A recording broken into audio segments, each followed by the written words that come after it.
This is Daily Armenia, ΣիվիլNeթ's daily news digest. Here's what's making headlines in Armenia today.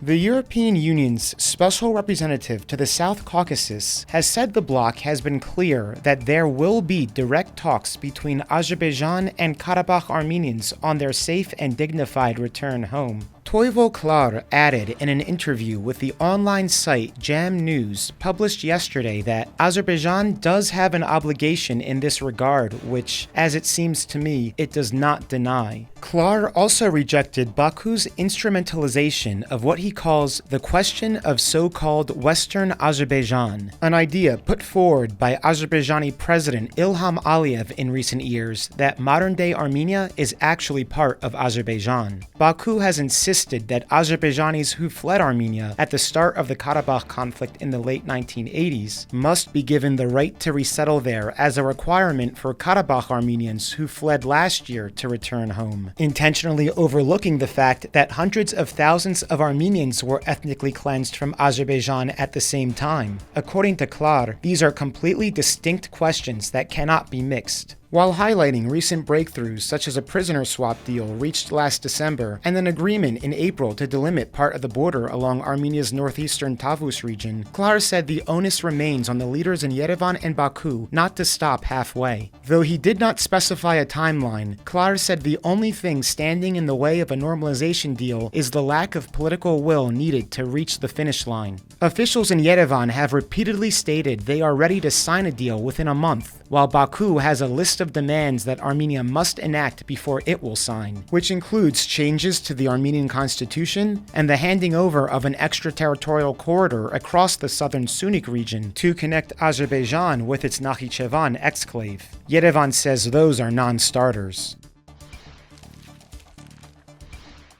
Armenia has joined a number of Western countries warning against all non-urgent travel to Lebanon as the world braces for a broader conflict in the Middle East. Expressing hope that peace and stability will be preserved in friendly Lebanon, we call on Armenian citizens to temporarily refrain from visiting Lebanon unless there is an urgent need for it, the Foreign Ministry said in a statement Saturday. The call comes after Iran promised severe retaliation against Israel in response to the assassinations of senior Hezbollah and Hamas leaders in Beirut and Tehran in the past week. The mass cancellation and suspension of flights at Lebanon's only commercial airport in Beirut has added to growing fears of all-out war with Israel. In issuing the warning, Armenia joined a growing list of countries that have urged their citizens to refrain from visiting and staying in Lebanon. Also on Saturday, the United States advised its citizens in Lebanon to leave on any ticket available. Azerbaijan has also issued a warning against all travel to the country, while Georgia so far has remained silent on the matter.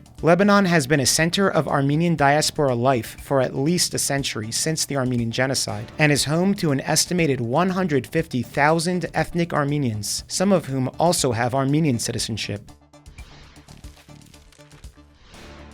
In news yesterday from the Paris Summer Olympics, gymnast Artur Davtyan won silver on the vault, Armenia's first medal of the Games. This tops his bronze medal at the previous Tokyo Summer Olympics in 2021, which was Armenia's first gymnastics medal in its modern history.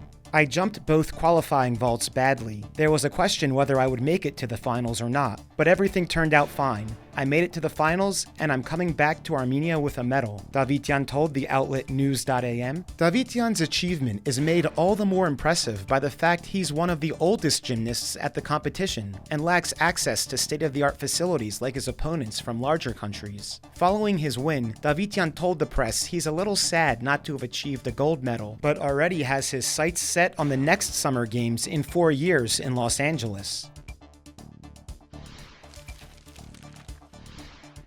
In a very unique episode of our podcast, ΣιβιλNeթ's Audrey Sears is joined by Samantha Adalia, a 2023 graduate of the American University of Armenia and the school's first foreign valedictorian. They discuss life in Armenia as two women of Filipina descent and their appreciation for connections forged with its people and the culture. Find a link to it in this video's description. And finally, the ΣivilNeթ number of the day is 6.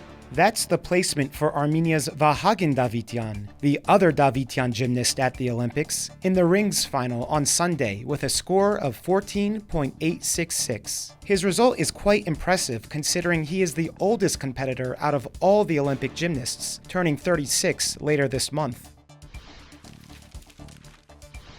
And as always, please follow CivilNet for the latest news and independent reporting from our contributors on the ground here in Armenia.